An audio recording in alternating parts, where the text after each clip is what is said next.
This weekend, my wife, 38F, and our daughter, 13F, went to visit her mom. I couldn't go because I couldn't get the time off work, and we decided it would just be a girls' weekend for them. I'm a firefighter in a large southern city, and I'm on a call and gearing up when our dispatcher calls in to tell me that there is some emergency.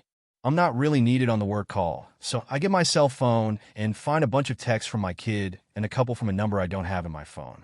In the course of about 11 text messages, I learned that my daughter has gone ice skating and fallen and broken her wrist. She's in the emergency room, but cannot get treatment because no one can find my wife. The number that I don't know belongs to a friend of my wife's who has gone to the emergency room to sit with my kid. She was the chaperone for the girls who had gone skating. So I call this friend, and after a lot of hemming and hawing, she admits that wifey has gone to dinner with some random guy. Well, we always leave our location shared with the family because of my job. And sure enough, I pull up an address and Google it, and it's a fucking hotel. This was 10 p.m. It's now almost 4 hours later, and she hasn't answered my text, but she did finally call our kid. I have permission and insurance information, and she got a cast and a referral to see an orthopedist when she gets home. The friend took our daughter back to her grandmother's and texted me. She said, "I'm sorry you had to find out this way about _______, a guy's name. Apparently, it's been going on every time she's gone home that I haven't gone. Meanwhile, I've worked countless hours of overtime to pay off our house, take us on nice vacations, send our daughter to the most expensive private school in our city. I'm a fool." Update 1. Spoke with a lawyer as many of you suggested. During that conversation, I realized that she doesn't really have a lot of access to money that is hers. Removed her as an authorized user of my credit cards. Put two-factor authentication on just about anything else that she might try to get her hands on. Pulled my credit report to discover that she opened a joint credit card I didn't know about. Since I'm on the account as well, I was able to log in and print out the charges, a basically perfect timeline of restaurants and hotels that she has paid for. Turns out she also has accounts on Tinder and Bumble, which showed up when I combed through the last few phone bills. Have a pal who is a deputy sheriff in these parts who is going to be here tonight when she gets home. I've gotten her a room at a nearby hotel for the week and paid for it up front. She can sleep there for now and figure it out on her own starting tomorrow. Daughter and I spoke, and she knows what is up and is angry at mom. So next steps are to find someone for her to talk to. Thanks to my job, I've got great insurance, so that is one less thing to worry about. Decided I'm also going to come clean to her mother once wife and daughter are on the plane back here. Taking a couple of days off to deal with this. Thanks for the advice, everyone. Update 2. First off, thanks to everyone who weighed in. It's amazing the number of fellow firefighters and LEOs I've heard from who are in similar situations. I took a few days of personal time away from the job in order to deal with all of this. The STBXW. And our daughter returned home late Sunday, and my daughter immediately fled to her room and closed the door.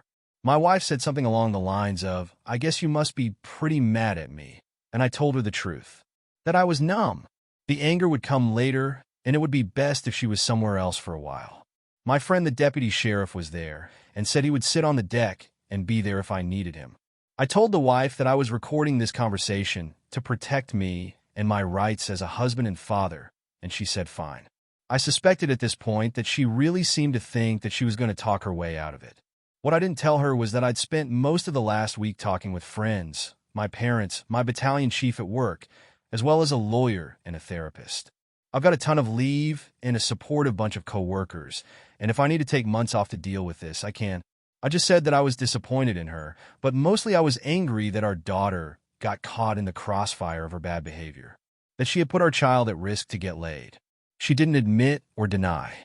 But then her tone changed, and she almost immediately started in on saying things like, "Remember the time trying to get me to remember good times." After about 3 of those mentions, I told her the truth. I couldn't trust my memories because I had no idea what she might have been doing. When that didn't work, she went into the whole, "I was lonely because you were working so much crap." I reminded her that we made a deal about how to pursue a future where we could retire early.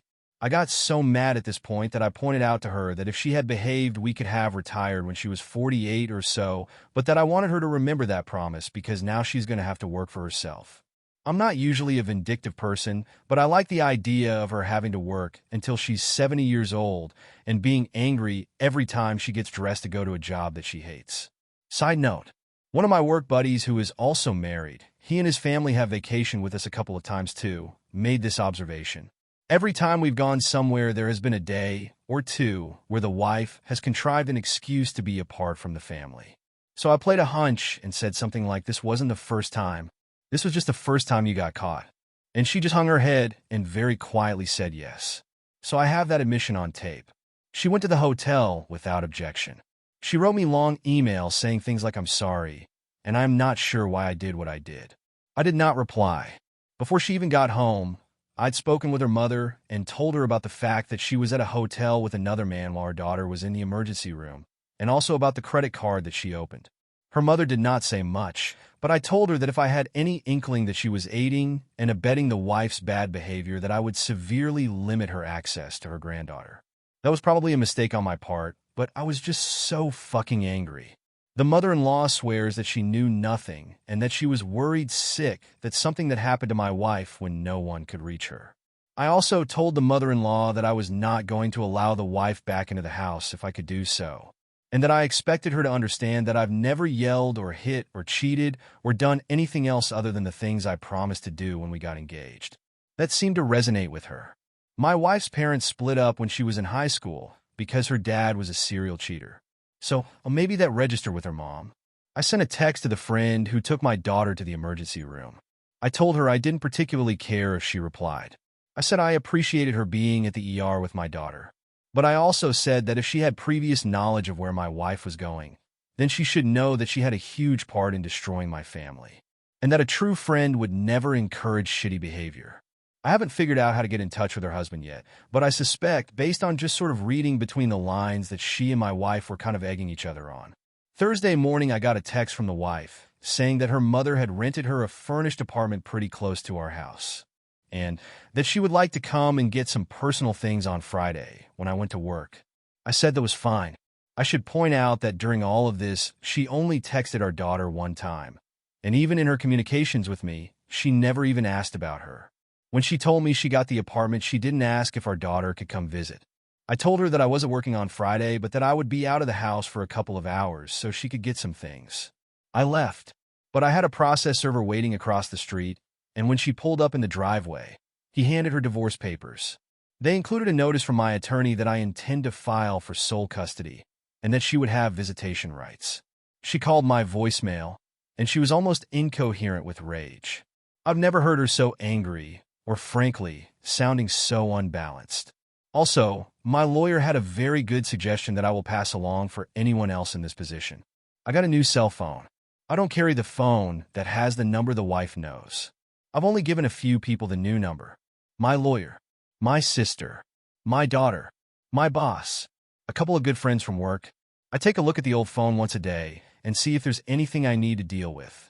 I know there's a lot of other advice out there that I did not touch on, but there is no need for a paternity test because my daughter looks exactly like me. I'll get an STD panel, but I don't think that's an issue either. My lawyer did get notified that the wife has hired a lawyer, but I made it clear that I'm going to stay in the house and the daughter is going to stay there with me. I may have to write her a large check thanks to the vagaries of family law, but at this point, I really don't give a damn. I'd probably add a zero to the check if I could get rid of her 6 months earlier.